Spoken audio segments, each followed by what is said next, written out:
Good morning sa ating lahat. Tayo po ay muling pasalamat sa Diyos sa bagong umaga at bagong araw. Mawit po tayo ng himno para sa purihan ng Panginoon.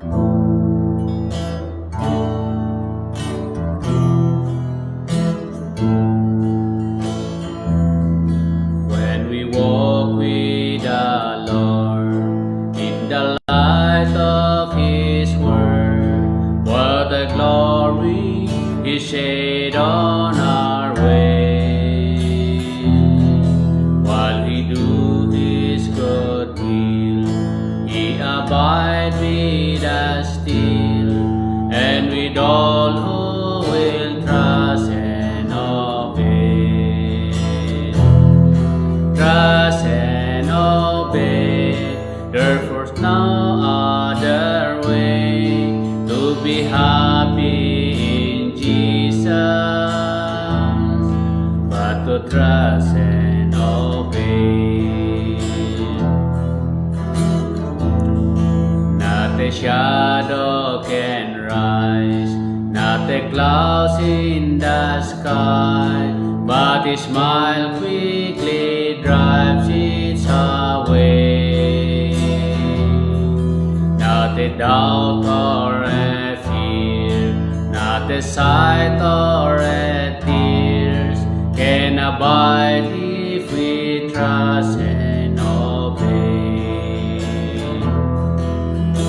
Trust and obey, if there's no other way to be happy in Jesus, but to trust and obey. But we never can prove the delight of His love until all to the altar we lay. For the favor He showed, for the joy He bestowed, are for them who will trust and obey. Trust and obey, for there's no other way to be happy in Jesus, but to trust and obey.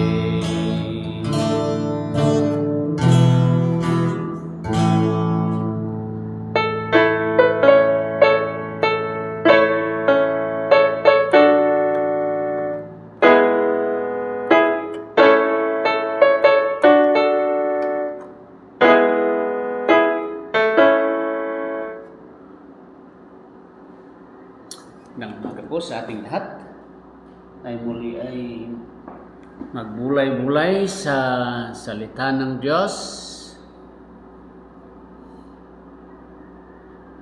Sa Luke chapter 22, verse 43 to 46, it says here, "And there appeared an angel unto him from heaven, strengthening him. 44, and being in agony, he prayed more earnestly, and his sweat was on it were great drops of blood falling down to the ground." Verse 45, "And when he rose up from prayer, was come to his disciple, he found them sleeping for sorrow. And he said to them, Why sleep ye? Rise up and pray, lest ye enter into temptation." So most of the Christian is they like sleeping. When a Christian most liable to sleep, it is not when his temporal circumstances are prosperous.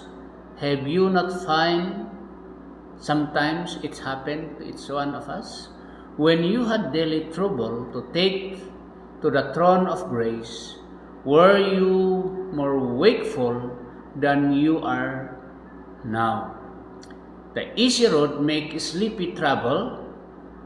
Another dangerous time is when all goes pleasantly in spiritual matter. Christian went not only sleep when lions were in our way, when he was wading through the river or fighting with Apollyon, but when he had climbed halfway up his difficulty, he came to delightful arbor, he sat down, and forthwith fell asleep to his great sorrow and loss.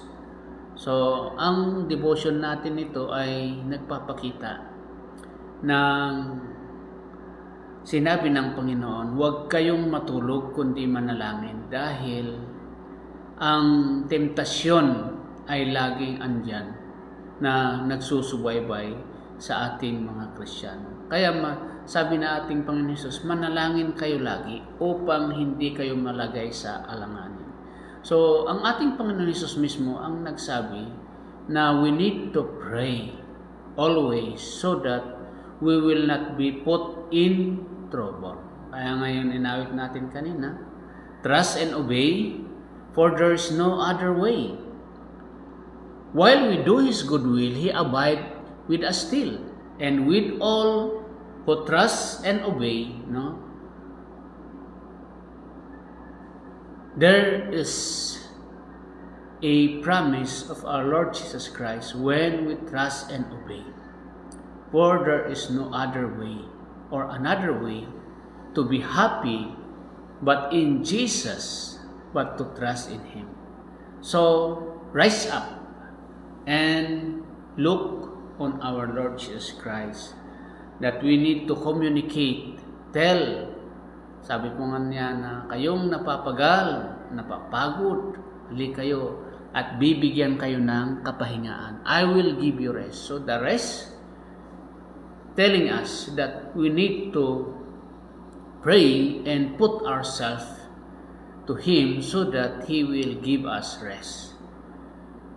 Pakainin niya o strengthen niya yung ating spiritual, yung mga ating hihilingin sa umagang ito ay ang kaniyang papakinggan dahil siya po yung nangako na we need to pray, we need to talk with Him with our trouble so that we as His children, as He promised to those who receive Him, God gave them the power to become His children.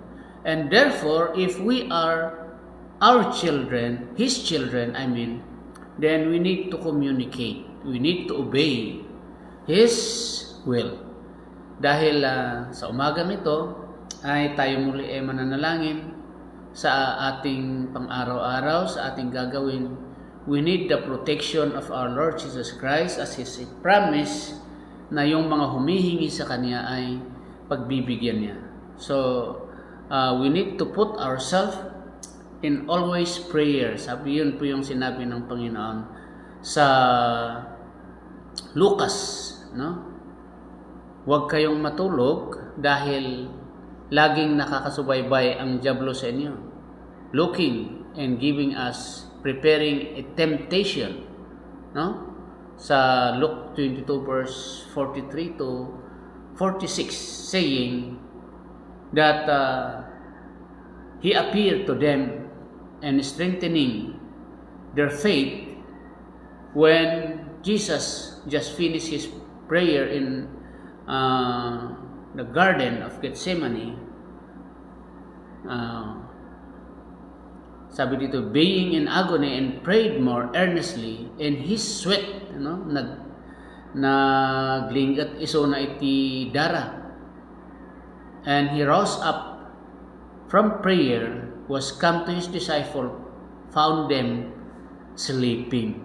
Nalungkot ang ating Panginoon Jesus dahil natagpuan niya yung mga disipulo niya na sila ay natutulog. At sabi niya, rise up and pray so that you will not be put into temptation. Yun po yung natutunan ko sa mga Korean for almost 30 years magaling silang manalangin bago sila pumunta sa kanilang businesses, trabaho. They pray for an hour or 30 minutes before they rise up going to their business or to their office. Kaya sa king natutunan, yun po yung kaya sila ay masigla, sila ay mayayaman, because they follow what the Lord says, that seek ye first the kingdom of God, and all these things shall be added unto you. Kaya po tayo po ay manalangin, pag-pray natin yung mga kapatid natin sa umagang ito. Lord Jesus, sa umagang ito kami po ay nagpasalamat sa umagang ito, sa bagong umaga na dinagdag mo sa aming buhay, praying for our illness, praying for our spiritual, cover us with your love, sanctify us with the Holy Spirit, that we may able to start this day with a thanksgiving. At kami po ay nagpapakumbaba, takpan mo kami ng kapangyarihan yung banal na dugo. Tawarin mo kami saan man kami nagkulang sa isip, sa salita at sa gawa, upang kami po ay maging karapat-dapat sa umagang ito. Hiling ko, Panginoon, ang yung kapangyarihan sa araw nito, sa aming pag-umpisa, paglabas sa aming pong bahay, punta sa trabaho, at saan man kami ay protektuhan mo ang bawat isa sa amin. Praying also sa umagang ito, nalangin ko ang pamilya ni Jess Bantale, yung mga pamilya na naiwan. I pray, Lord, that comfort them by your Holy Spirit. Nang at ikaawan ni Jesse Bantale, kanyada kat isumot ikadana, itisaklang mo, Panginoon. Comfort the family, yung mga anak at naiwan. Sila po ay nalulungkot dahil ang pagkawala ng kanilang tatay ay malaking bagay po yun sa kanila. But Lord, I pray that may your Holy Spirit comfort their heart, their mind, that they may able feel the presence of your power. Dalangin ko rin ang mga nasa ospital, praying for Brother John na siya po ay nag-dialysis for 3 times a week. Dalangin ko na pagalingin mo siya, na sana'y maging unti-unting bumaba yung kaniyang dialysis. I pray by the grace that you will give a favor to Brother John Gayudan. Also, I praying for ating mga kapatid sa Italy, asking a prayer and favor kay Jonilda Diaz sa Italy at ang kanyang asawa si Mario. Lord, I pray sa umagang ito na siya man ay nakikinig dahil iba ang oras niya, but Lord, I pray na ingatan mo at bigyan mo siya ng kalakasan sa kanyang pagtrabaho sa gobyerno ng Italy, na sana'y ang kanyang pamilya ay maging matiwasay, maramdaman nila ang protection mo kahit sila ay dumadaan sa persecution.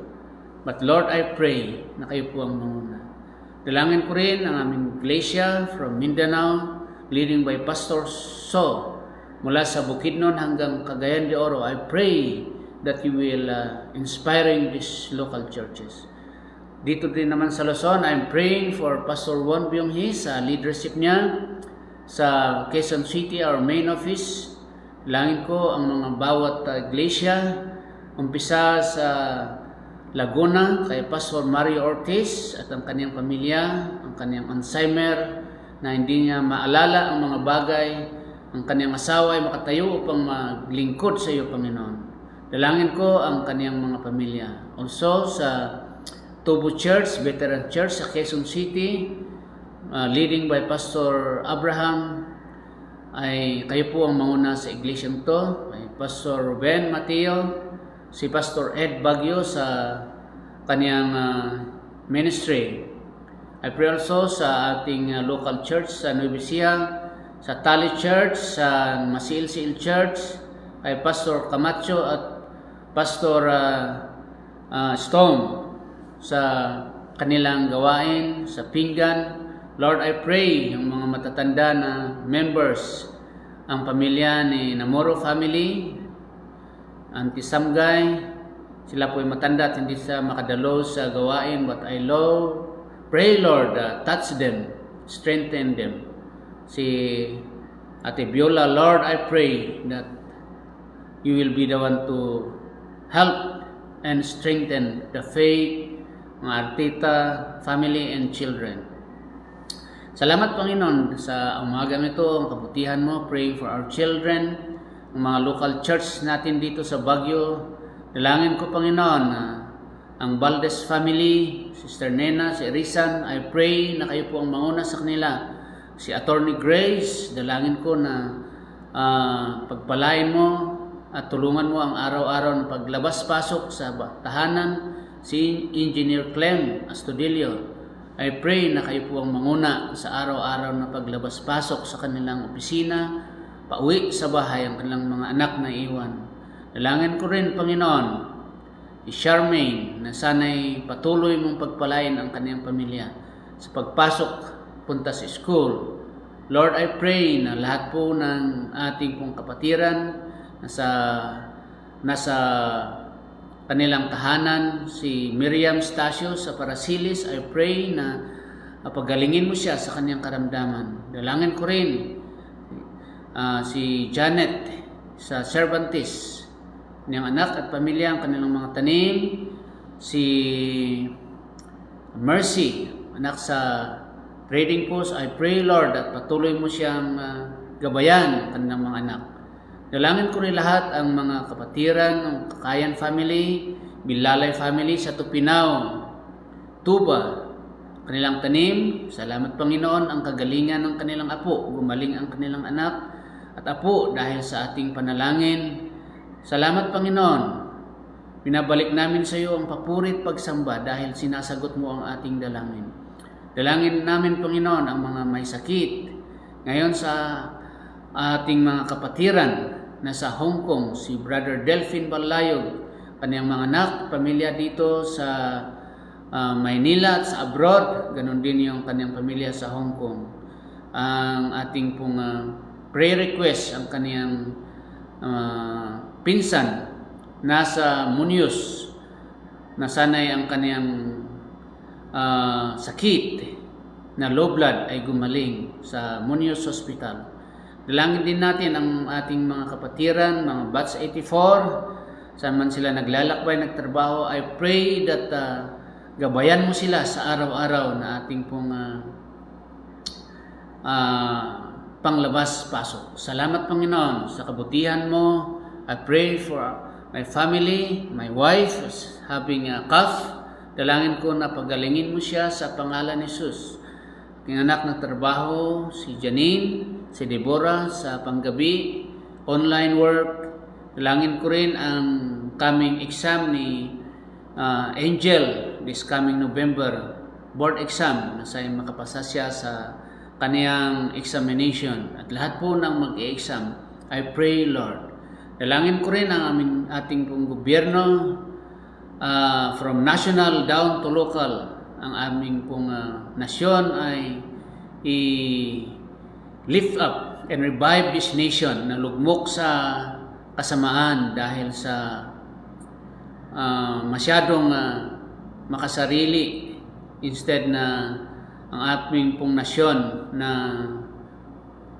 hindi po lugmok sa korupsyon. Dalangin ko na aming pong Presidente Marcos ay maging matalino na mailid ang aming bansa. Aming pong local church dito sa Baguio, dalangin ko na sana'y marami pong kaluluwa na maliligtas. Lahat po ng mga pastors and believers na sana'y bawat linggo ay maalala niya po kayo na maglingkod sila. Salamat Panginoon sa umagang ito. Patuloy namin na pinag-pray ang lahat mga prayer requests. Hindi namin na maisa-isa ang bawat prayer request ninyo, Lord. But alam ninyo na sabi ninyo sa inyong salita, bago namin hilingin, ay alam ninyo ang aming pangailangan. Salamat Panginoon.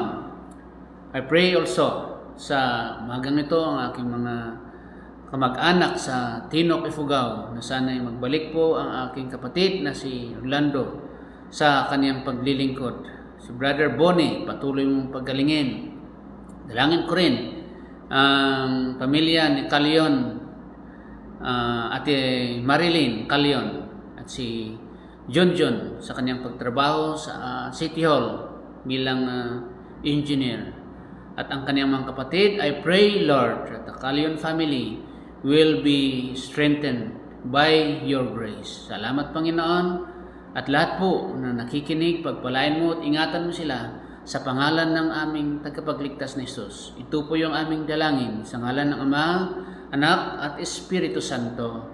Amen. Magandang umaga. Good morning, Brother Anthony. Good morning, Brother Mark Gregory, watching from abroad. Musta kayo sa magang ito?